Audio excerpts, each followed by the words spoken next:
It's the Tried and Tested podcast. Enjoy the safe play zone over half an hour of laughs and the occasional little moan.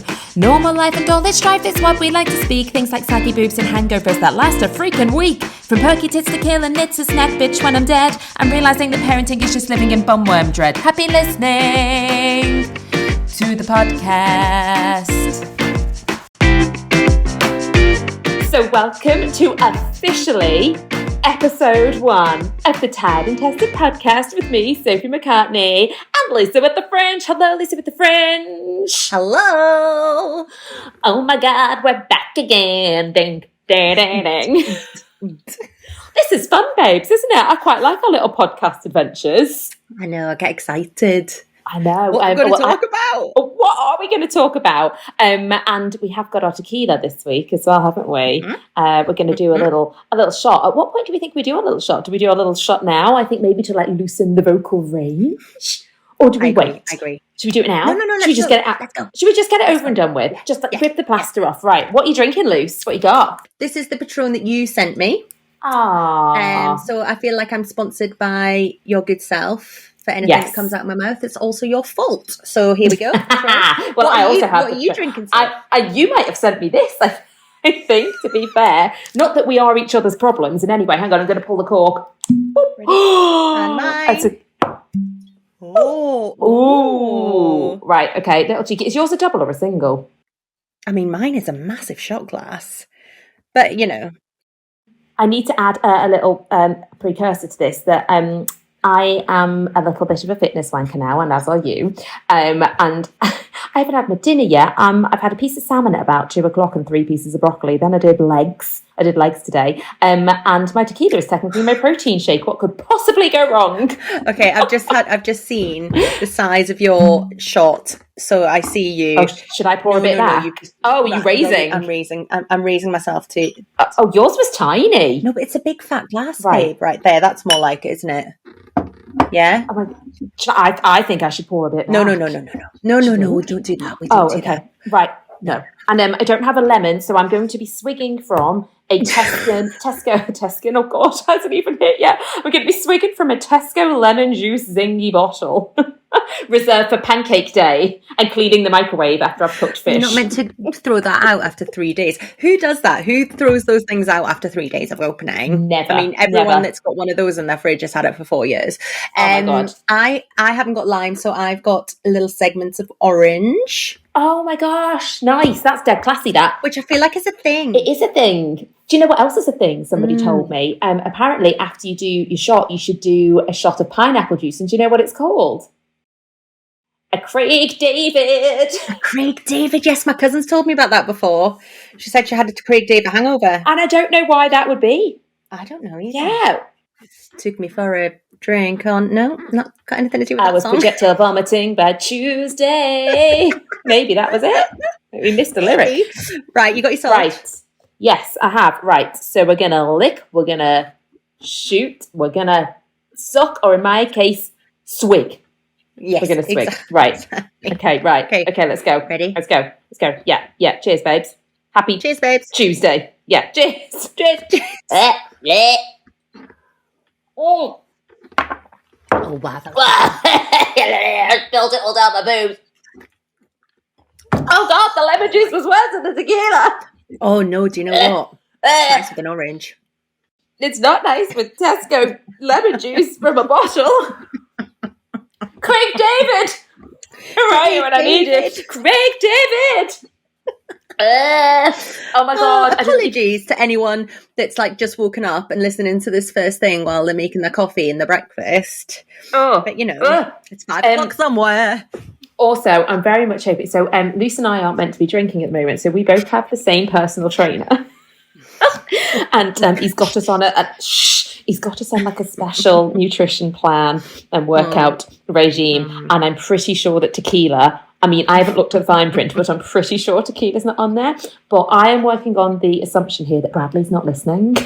I don't think. I don't really think this is Bradley's. I don't think this is Bradley's thing. I don't think this is Bradley's bag.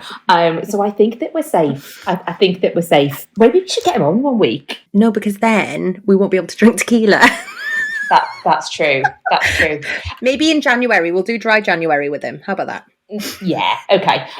If we get him on, right, so Luce and I, every week, what we have to do with Bradley, right, is we have to send...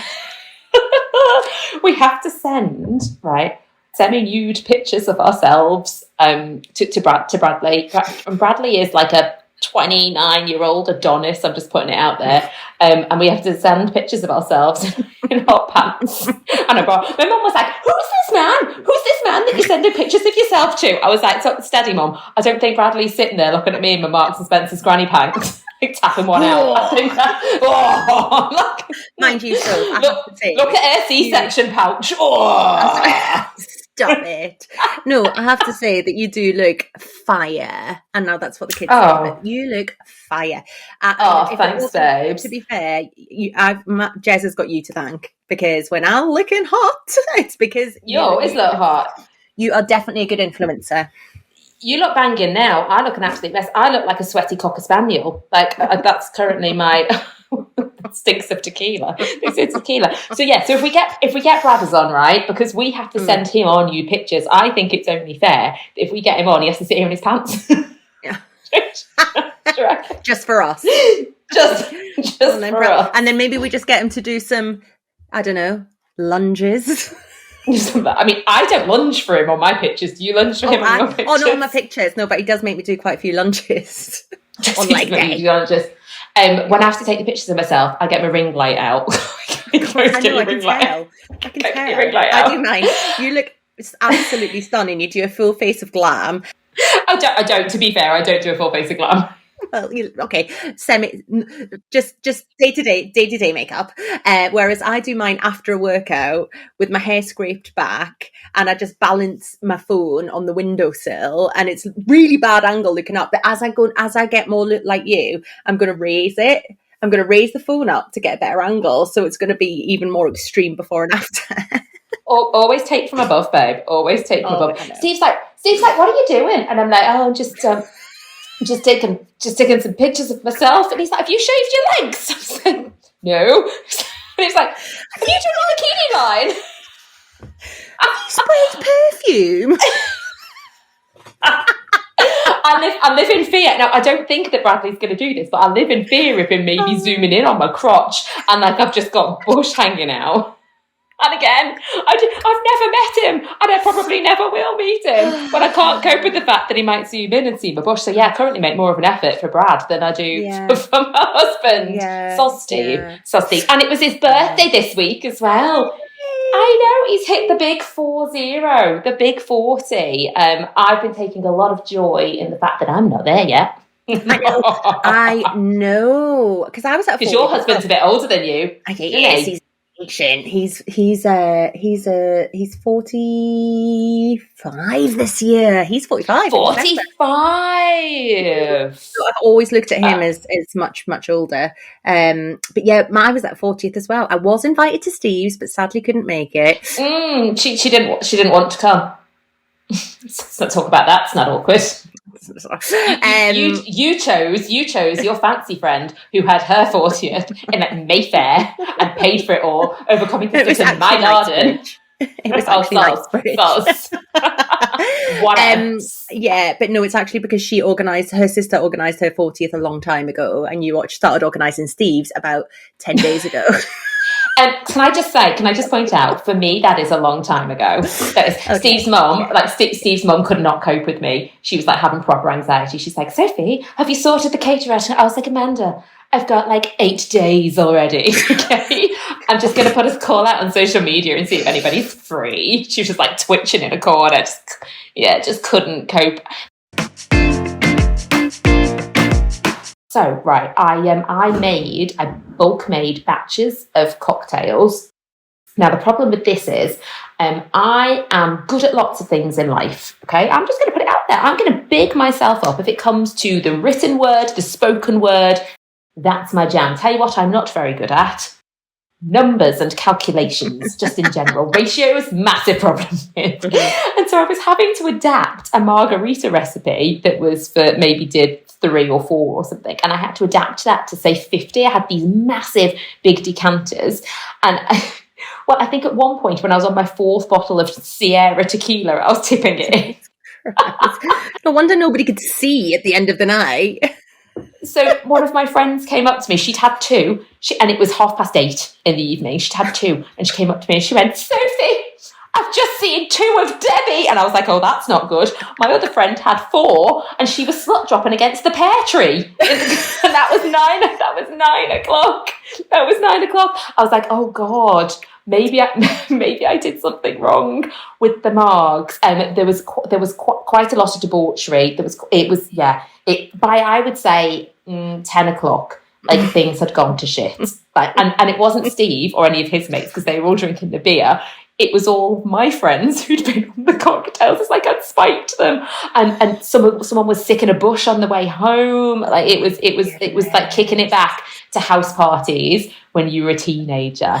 Did you do house parties as a teenager?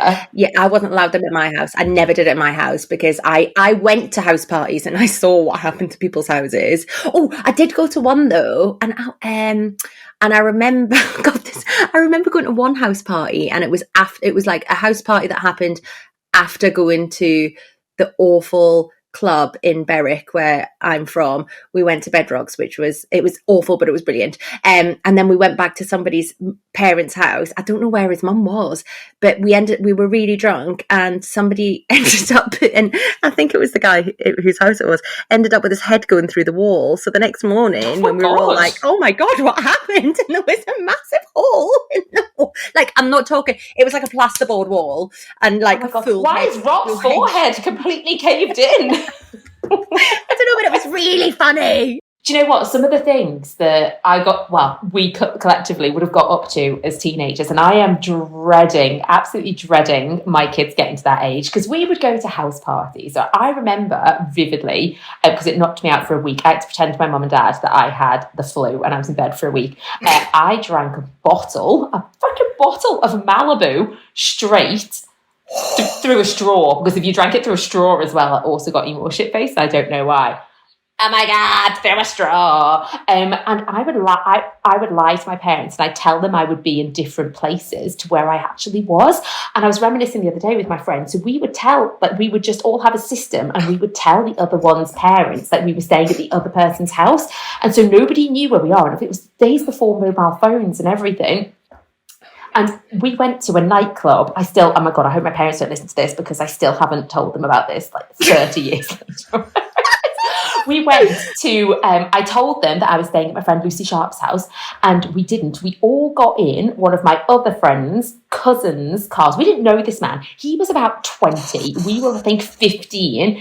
He drove us to a nightclub. There was a nightclub in Liverpool, and it was in the arse end of nowhere, and it was called the Paradox. 1, 2, 3, the Paradox, the place to be. That was a radio advert. Sounds amazing. It was amazing. Scary at all. Arse end of nowhere. I just remember driving through like fields and things to get there with this random lad in a car who had this car of underage girls getting in. First off, we got in. I know we got into this nightclub. My mum thought I was like staying at my mate's house watching Sister Act on VHS. And I'm there potentially in a kidnap scenario, living my best life with like 4 bottles of hooch. And yeah, just it's hooch, I know, it was absolutely terrifying. You know, when you look back at it, and I just think, you know what, I'm locking my kids in cellars. That's just the way that we're going to go. And I'm going to have tracking devices on them. Yeah, tracking devices and cellars. But so did Steve get a little bit merry at the party?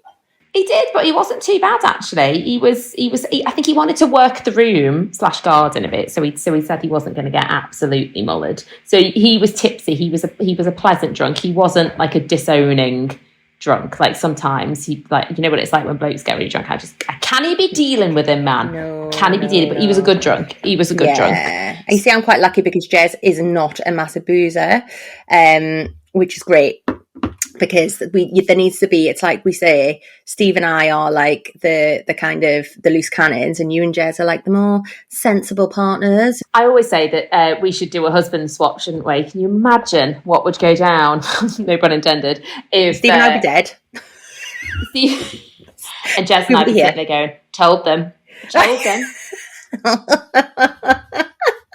Oh my goodness, we'd probably be homeless.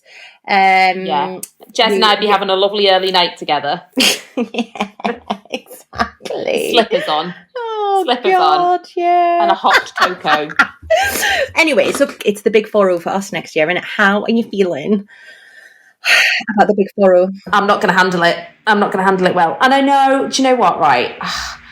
I know that there is a thought process of being, do you know what? Like, age is it's an honour, it's a blessing. I am not going to go quietly into the night. I am going to go like screaming and shouting with a full-on mental complete breakdown on the situation, because I didn't like turning 30. I had a real wobble 30. At 30. Oh no, no. And do you know what it is for 40 for me?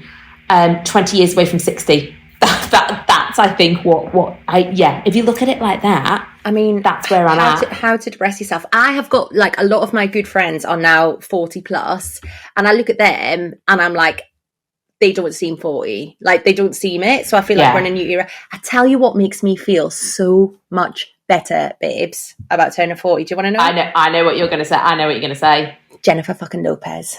Dance the night away. She's amazing, isn't she? Jesus. I mean, she might have money and she might have spent it on surgery, but fuck me, she knows how to spend her money, because she looks, I can't wait to be 54. 54, you know. If I'm going to look like that at 54, give it to me. I'm happy. I feel like I have spent most of my adult life like trying to look like J-Lo. Do you know what I mean? Like, always thinking, I'd love to look like J-Lo. And I did actually think at one point, you know, when she's 50 and I'm still in my 30s, at that point I'm going to look better than J. It still hasn't fucking happened. You can keep she's on going to be 80. Babe. And I know she's going to be 80 and she's still going to look better than me. She's like 20 years older than me. And do you know who else? And I know this might be controversial, because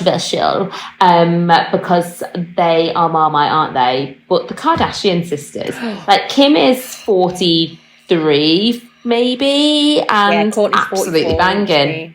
Yeah, Chloe's late 30s. I'd be perfectly happy. Yeah. Do you know what? Whenever I'm doing my like hour-long cardio, cheers, Brad. Whenever I'm doing that, I watch the Kardashians because it just keeps me going. I'm like, looking at Chloe, I think has got the best bod. Chloe has come like a dark horse and has come from behind, hasn't she? And she has just outdone them all. Chloe's my favourite Kardashian. Absolutely. Also, who would you rather go on a night out with? Chloe. Oh, Chloe, any day of the week. Chloe is the kind of girl who's always got your back. She is your girl, isn't she? Do you know what I mean? She is the fun one. She is the one who's going to bitch slap somebody for you if they get all up in your face. She's going to be your ride or die, isn't she? She is. I would love to be friends with Khloe Kardashian. I want to be friends with Chloe as well. Go do that. Go make that happen somehow. I don't know how to do that in a way that's not going to get me arrested. Well, you know... It's that, what is it that the how many, you know, when you say like 5 levels of what is it again? It's the Kevin, it's like the Kevin Bacon, like the 5 levels of, like everybody can get themselves back to Kevin Bacon if they try hard enough. Is it Kevin Bacon? Is it the 5, something like the 5 degrees of separation? I think that's it. That's it. Yeah, that's the one. Yeah. And all right, how can we get back to Khloe Kardashian and the 5 degrees of separation? I am on Instagram. Yes, good. That's a start. Okay. I mean, she's got about 70 million followers. You've got not that many. I've got like 12. I've got a blue tick. I've got a blue tick. Yeah, but you know you can buy blue ticks these days. You can buy blue ticks, can't you? Mine's not got babes. No, yours isn't. Mine's. No, I think I got mine after I got news coverage for Jack sabotaging my Good Morning Britain television interview. That is, to be fair, that is a golden piece of television. If you've not seen it, go onto YouTube and have a look at Sophie. Well, no, you don't even. All you actually need to do is type into Google 5-year-old boy sabotages mother's live television interview, and you'll find it quite quickly. It still exists. It still exists. Oh God, it was do you know what? I don't know what possessed me to take I wasn't 5 actually, I think he was 4. I don't know what possessed me to take 2 very small children on a live breakfast television. It was the most fuck awful moment of my entire life. Jack, you know, so when you go on TV, you can see yourself on the monitors, and Jack could see himself on the monitor. And like, bless him, he's like 4. He's like seeing himself, and so he's got his fingers in his mouth. He's like, got all his teeth out. He's like into the cameras. Evelyn has been up, like she hadn't slept all night. We had to be in the studio for like 6 a.m. or something. She hadn't slept all night. I'm trying to placate her. She's kicking off. I've got the dummy behind my back. I'm thinking, if I put the dummy in her mouth, I'm going to get a load of hate of people being, oh, your baby's going to have big fuck off awful teeth because you've given her a dummy. And so I was trying not to put the dummy in. I'm like trying to stop her from screaming. I turn around. Jack's just got his feet up on the sofa next to Susanna. He's like, all right, up, like just lying down with his hands behind his head. And I was just sweating. My dad, they made my dad come on with me for some reason. John's there in his best checked Marks and Spencer's shirt, not helping. Just having a chat. Oh man. Awful. Never been done ever again since. It was very good. Yeah. It was very so good. I got my blue tick for that. I didn't buy it, babes. I just lost my dignity on live television for it. So Jack got me my blue tick. Thank you, Jack. Thank you, Jack. Thank you, Jack.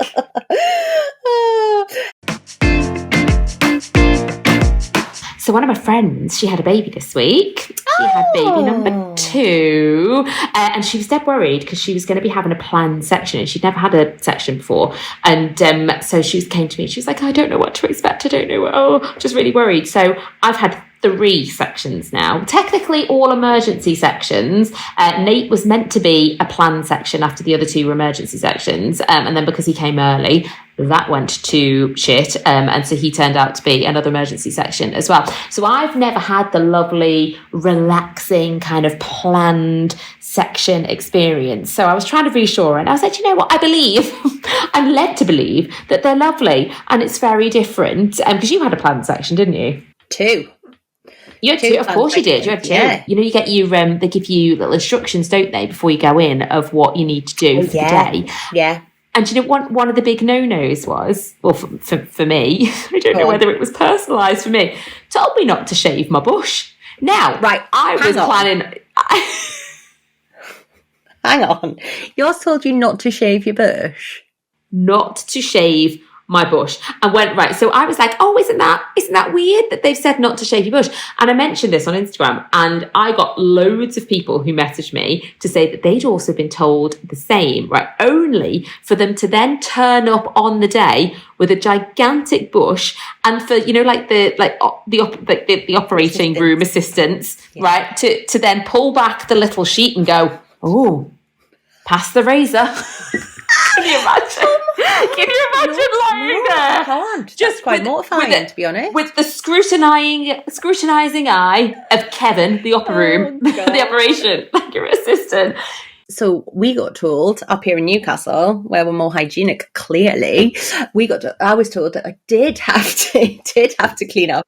But you know what happened? So I really, really vividly remember it was the day before, because I knew as well, I'm quite OCD in a sense, but because I knew the date that Kit was arriving, my house has never been so immaculate. It was so immaculate, I hoovered my shower. Like, that is the day before. This is the day before I knew I was going in back in 2019. I hoovered my shower. Anyway, then I was like, oh, I'm going to have to go and, you know, prepare. So went into the shower, realised I've got a mask, I can't see what I'm doing. So I had to get Jez in to do the deed. Anyway, my parents were going to come down because they were coming, they were coming down the night before. The doorbell rang and I was like, and Jez is literally like on his knees, like with a razor. It's like, oh my god, they're early. How are you going to explain this? Because you can't not finish the job.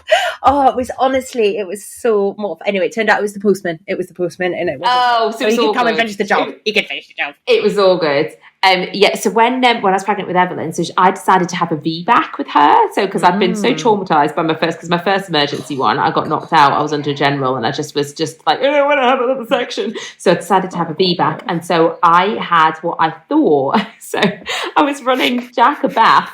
And Steve had gone out with his dad. They'd come up. They lived down south. They'd come up for the weekend, and he just walked out. We lived about like a 5-minute walk from the pub. So they just walked out for a pint. I put Jack in the bath. I bent over to put him into the bath, and I thought my waters had gone, right?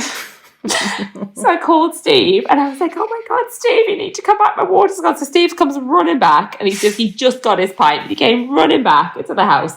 And I'm there again. I'm making him shave my bush for me because it was an absolute state. So he's there again with the Mach 3 getting repetitive strain injury in his arm, trying to just hack his way through.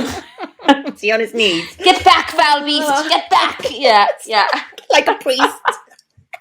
The power of Christ compels you, like trying to hack through it. So he's done it. We've got to the hospital. Said bye to Jack, bye to his mum and dad, made a big sound. My waters have gone. Told his mum and dad, my waters have gone, guys. We're off to the hospital.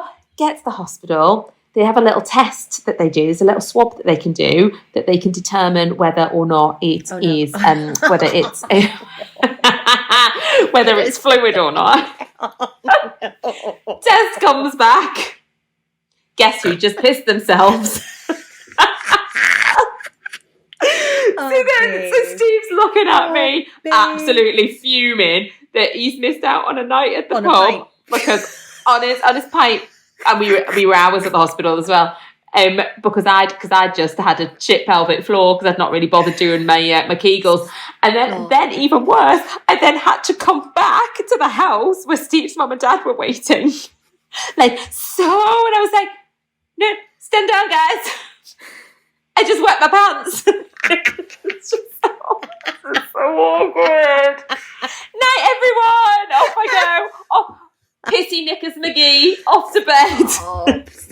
But do you know what I find incredible? So you had that with Evelyn, and then you drove yourself to hospital with Nate, didn't you? I did with Nate. I did, because I didn't think that I was in labour because he was early, and my kids don't really have pre. Jack was 2 weeks late. Like he was in forever, and Evelyn, she was actually a week early, but I didn't think I'd go 3 weeks early, and so I was kind of just lying in bed, and it'd been going on for hours, and I kept poking Steve, who was asleep. I kept poking him, going, I've still got them, I've timed them, but they're not very regular. And he was saying to me, "We'll call the unit," and I was going, "Well, I don't want to call the unit because they're going to make me go in." And he was like, "Well, why are you waking me up, bothering me with this if you're not going to do anything about it?" It's like, "Okay, fine." So I called the unit, and because I was a planned section and I thought I might have been in labour, of course they made me go in. And so I just grabbed a bag and I threw a baby grow in and one nappy. Didn't have anything for myself, and I just got in the car, and the minute, this was about 3:00 in the morning as well, the minute that I sat in the car and started driving off, I think the shift in position of then suddenly being sat on him, I was like, oh no. Now, fortunately, we only live about 10 minutes away from our hospital. I might have got there in 5, Your Honour. Oh my God. But I wheel spun into the car park, and I was like, oh my God. I was leaning against the wall thinking, oh no, Steve wasn't with me. And then obviously, because I left him with the kids, because I thought, you know what, I don't want to call my mum and dad, who lived about 45 minutes away. I didn't want to call them in the dead of night just for me to get to the unit, for them to go, "You're not in labour, go home," and just worry everyone for no reason. Anyway, get into the unit. They strap me up onto the machines, and they're like, "Well, you are contracting, but you're only 1 centimetre, so we're just going to see how we go. You're not going home," basically is what they said, "but we're not going to panic." And I said, "Okay, fine." They went off. 10 minutes later, a doctor came running in with a midwife, and they were like, because they could see in the in the nurses' station, they can see all the stuff that you connect to. They? And so they'd suddenly see my contractions, because they'd give me all the painkillers by this point as well, so it'd taken the edge off. But they suddenly saw my contractions going absolutely bonkers. The doctor came running in. She just put her hand on my stomach and went, "We need to get the baby out in half an hour." I was like, oh my God. So I was like, "You can't, my husband's not here." So I'm calling Steve, trying to get him to come in. He's like, "What?" At home, he's gone back to sleep. He just left me for dead, gone back to sleep, having a lovely snooze on his own without me. I had to call my parents in Liverpool. My dad answered, And I tried to, bloody John. What time I was tried to it? explain the situation. So at this point now, we're probably like maybe about 5 o'clock in the morning or something. So I've woken him up. And do you know what he said to me? I've explained my situation. I was like, don't panic, Dad, right? I am in hospital. I am in labour. Don't worry, everything's fine. But you need to get yourself over to ours so Steve can come to me. Do you know what he said to me? He went, bloody hell, Sophie. Like I'd really inconvenienced him. He went, you're never early for anything. And I was like, right, okay, fine. We will discuss the irony of this at a later date. Get your ass out of bed. Get yourself over to my house. It was very stressful. And then anyway, yeah, and then he was born quite soon after that. I've just had a little look because I remember the messages you sent me, right? This is the messages. So we'd gone to bed. You were messaging me at like 10 o'clock, right? Yeah. And you were messaging me. I think at that point I thought I had Braxton Hicks, I think. No, at this point, nothing had happened. So at this point, you were saying we were talking about your book, because you were writing your book at the time, and we were talking about the characters' names, and you were trying to decide the names of your characters. And then, so at 3:25 a.m, I get a message, oh, babes, think I might be in early labour. The monkey with his hands over his eye face, and then the eek, like the that one. And then 4 minutes later, been contracting since 10:30ish. So you must have started contracting just as I'd gone to sleep, and you'd message and like we'd finished, right? So been contracting since 10:30ish. Feels more like Braxton Hicks, ranging from about 6 minutes apart to 2, all over the shop but painful. The book isn't finished because you were on deadline for your book, weren't you? And then priorities. Later, so at 4:29 at hospital on my own, I realised you were asleep. FYI for the morning. That's what you said. And then when you wake up, I'm in labour. And then at 5:44, keeping me in. I'm 1 centimetre dilated. Labour within a couple of days, so looks like they're bringing the section forward. Then 5:46. Just had a swab shoved up my arse. Not ideal after constipation. Right. So this was at like 4:45. Then 6:17. Shit, babe. They want to do section within an hour. Oh my God, I am not prepared for this. So then I woke at 7:30 and I'm like, oh my God, what is happening? Oh my God. And then you're like, fucking drama, Lou, section ASAP. Just wait. And then oh my God, I've never woken up to anything like it. You know when you like look to switch your alarm off, and then I see like messages of like, oh, what she decided to call the bastards. Let's have a look. And then I just remember just sitting up, and I was pregnant at the time, but I remember just being like, oh my God. Yeah. So, oh God, bless you. Oh my God, that swab up the arse. So our hospital was doing a trial for what is it? There's a infection that you can carry. Oh my gosh, I can't even think what it's called now. No, it's not disease. It's a strep, isn't it? Strep. It's one of the streps strep that you can carry. Yeah. I just want to say strep B, and so they were doing a trial where they would do an instant test. So if you were looking like you were going to have a vaginal delivery, which potentially I might have if I just suddenly erupted into labour, and they can test it then. But I've been so constipated during these last few days, and I was like, I'd been at all the tricky poos. Like I nearly slipped a disc during the tricky poos, and she put the swab like up my bum. And I swear she just dislodged something while she was in there. And I saw her just really quickly detract it away so I couldn't see the end of it. And then just take it away.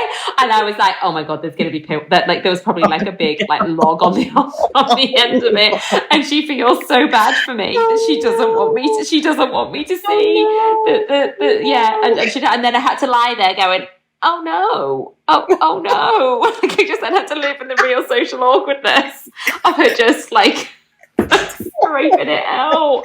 Oh, thanks for bringing back that horror that I just put at the back of my mind that I completely forgot all about. So now it is time for quite possibly my favourite segment of the podcast. It is time for Urban Dictionary Corner. I feel that needs a jingle. I feel it needs its own. Maybe I'm going to work on that. Luce, right, what you got for me this week? Okay, So this one, so random. It's a hot Richard. Is it Judy's husband? Because we all love a hot Richard. Yes, please. A hot Richard. Okay, so Richard can be shortened to Dick, can't it? Mm-hmm. So a hot Dick. A hot Dick. Is it like a dick that's got swag? Do you know what I mean? It's got maidly swag. It's sitting there in like a cash suit without a tie. Just looking really hot. Just looking like effortlessly chic. Goodness. Oh, like effortlessly chic, but Love like that. circumcised as well. So he's not got a hood. He's just lying there, just like about to chat some serious like shit about books it's read. And is it somebody who has I know. It is a furious hand job. Like, like a hand job you give when you don't know what you're doing. Like almost like a Chinese burn. Yes, exactly that. That's why you're 16. You're 16. You just think like the harder you shake it, like the better it is. Oh, God. And there's all the friction burns going on. Like you could light a campfire at Boy Scouts with the wrist action that you've got going on. A snap of a banjo string there. The banjo has gone. There is a whole scene. There is crying. There's maybe a trip to A&E. There's you going, it wasn't my fault. It's not my fault if it wasn't properly attached. Why only hold it on with one piece of string? It makes no sense. Is that what a hot Richard is? A hot Richard. Not, but that's really quite good guess. Oh, okay, go on. I was wondering what I just thought it sounded really random, the fact it was hot Richard. But now that you've said shorten Richard, it becomes Dick. This makes sense. So you've almost got it. You've decoded it. So it's actually when a man and a woman are spooning, and the woman farts on his willy. So it makes it feel.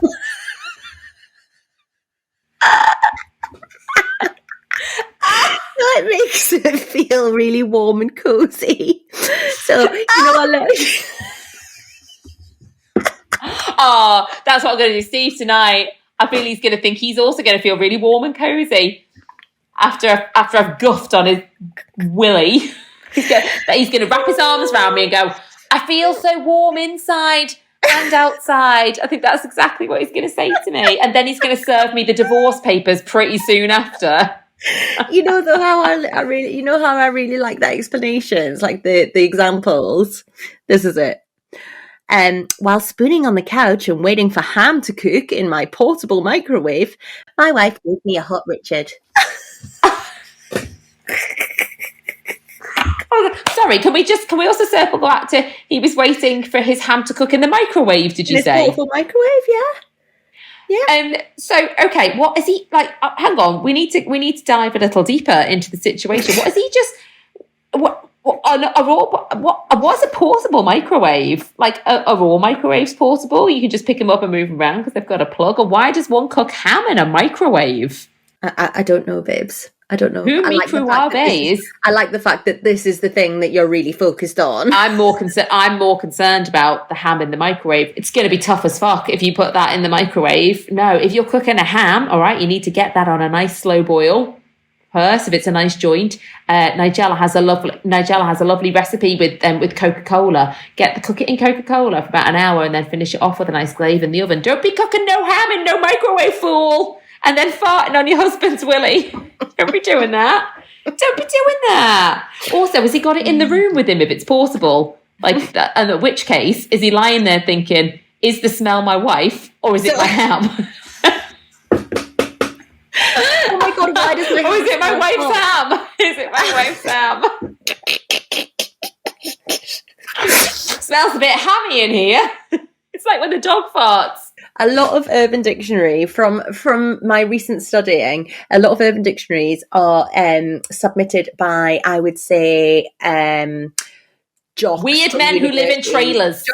Jocks from university, I would say. There are a lot of like sort of jockey kind of alpha, beta, grammar, you know, like in the I don't. So do you know? No, I'm gonna beg to differ on that. I don't think no jock is cooking his ham in his portable microwave while letting women fart on his penis. I don't think that that's the thing. I'm thinking it is a man who is 60, right? He's not washed. He's not washed in a while. I'm stereotyping.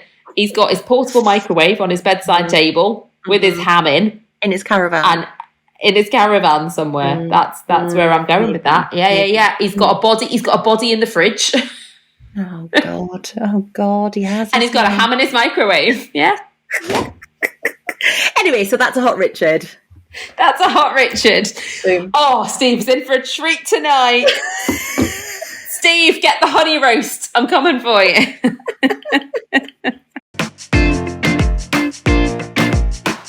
So now it's time for a little bit of parenting tales. Luce, what have you got for us this week? Okay, I'm going to call this one the pond.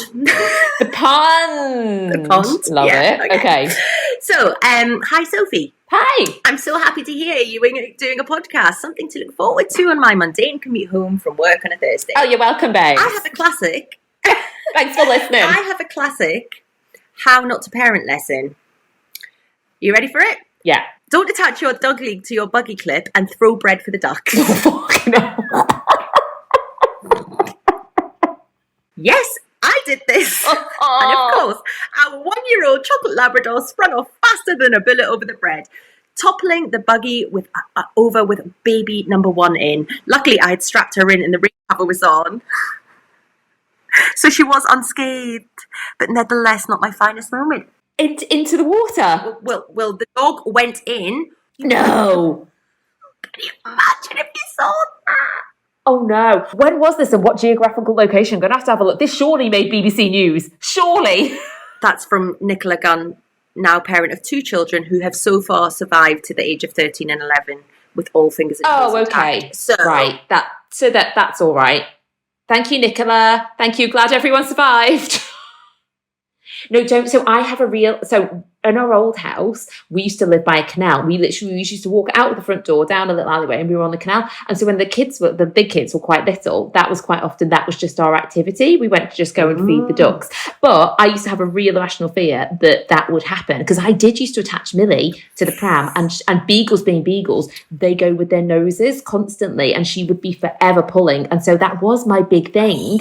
And I was thinking, if that happened, I would probably have to go in after. I would have to go in after and get them. But again, I live in fear of what lurks in the bottom of canals. Dead people and just decapitated squirrels. And it's just all going on in a canal. Obviously, I wouldn't want my child to drown. But I obviously wouldn't want to get tetanus as well. So it would be a real conundrum on my part. Oh. Yeah. That was a parenting tale and a parenting fail. Key learnings, I feel. Key learnings to take away from that one. But it is hard, walking a dog with a pram. You don't have a dog, do you? And it is it is an issue. It's a massive issue. I used to try and tie Millie around my waist until she went for something and nearly cut me in half. I think it was a rabbit. And she just, because I had to tie it around my waist, and I was just like Kim Kardashian style, waist trainers. That's what I had with a beagle, just squeezing my stomach up out of my esophagus. Oh, I'm wearing a 12th century corset. Yeah, it's hard. It's hard, man. It is very hard. So, I mean, I see why she did it.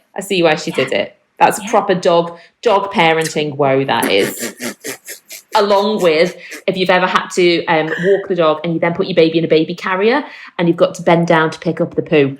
That is a massive issue because you find yourself, you get yourself down into squat position, then you get yourself back out of it. You've got the baby weight, you've got the poo in your hand, you're at the side of a road. It is a whole ordeal. Talking of poo, I've actually got a quick funny story before we finish. So we're staying with my friend in London, and we're upstairs and we've got a little ensuite. So last night I was putting both the boys to bed.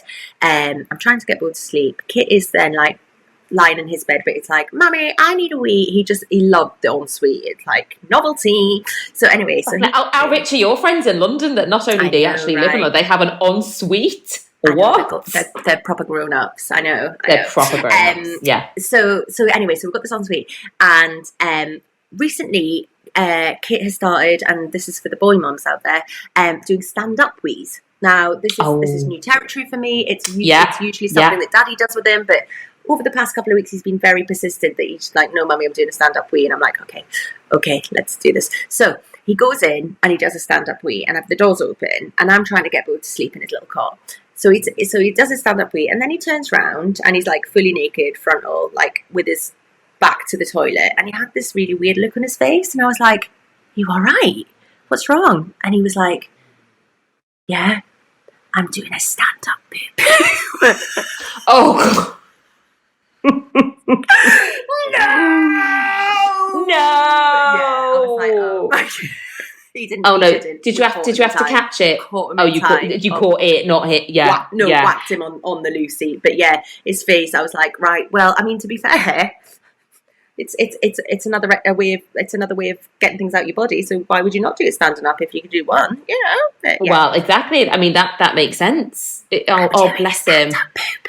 Yeah. I did once catch a poo.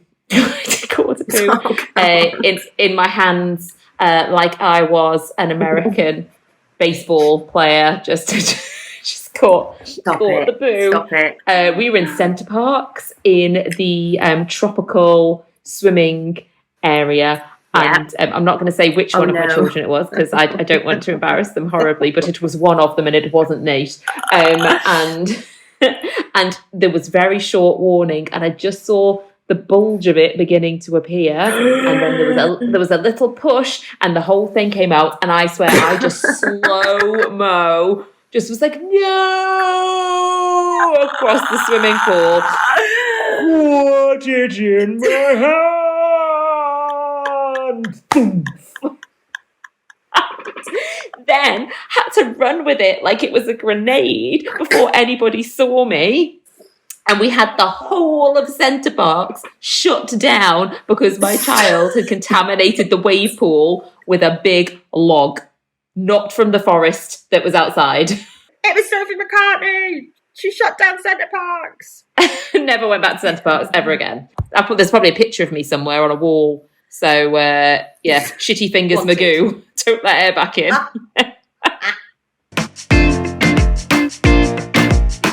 So that's it for another episode of the Tried and Tested podcast with me, Sophie McCartney, and of course, the wonderful Lucy with the Fringe. Thanks, Lucy with the Fringe. Thanks, Soph.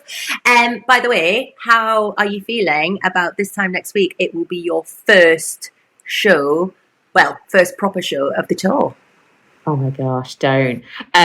Like I could lose my poo in the middle of Center Parcs, but nobody's there to catch it. Do you know what? I'm dead excited. Because we've been talking about it for ages, and I kind of can't believe I actually haven't officially started the tour. Like all the shows that I've done before, they were all my warm-up ones. So the fact that this is actually the proper start of it now is just mad. So yeah, I'm very excited. I need to probably have a little look at my script because I've had the summer holidays off. I'm just going to walk on stage and go, hi guys, and then I'm not going to remember what I'm going to say, so I'm going to have to tap dance for an hour and 15 minutes, and it's going to get really awkward for everybody. Although I'm an excellent tap dancer. I would buy tickets for that. So yeah, there are, I believe, some tickets left for certain venues. If anybody wants to come see me, have a little look on livenation.co.uk. And that is it then. Okay, so if you have a parenting fail or tale that you want to send in, share with the group, lighten the load, please do send that into, Lucy, what's the email address? Because I can never remember it. It is tiredandtested@acast.com. That's the one. And we will see you next week for another episode. Hit the jingle. It's the Tried and Tested podcast. Enjoy the safe play zone over half an hour of laughs and the occasional little moan. Normal life and all its strife is what we like to speak. Things like saggy boobs and hangovers that last a freaking week. From perky tits to kill and knits a snack bitch when I'm dead. I'm realising that parenting is just living in bumworm dread. Happy listening to the podcast.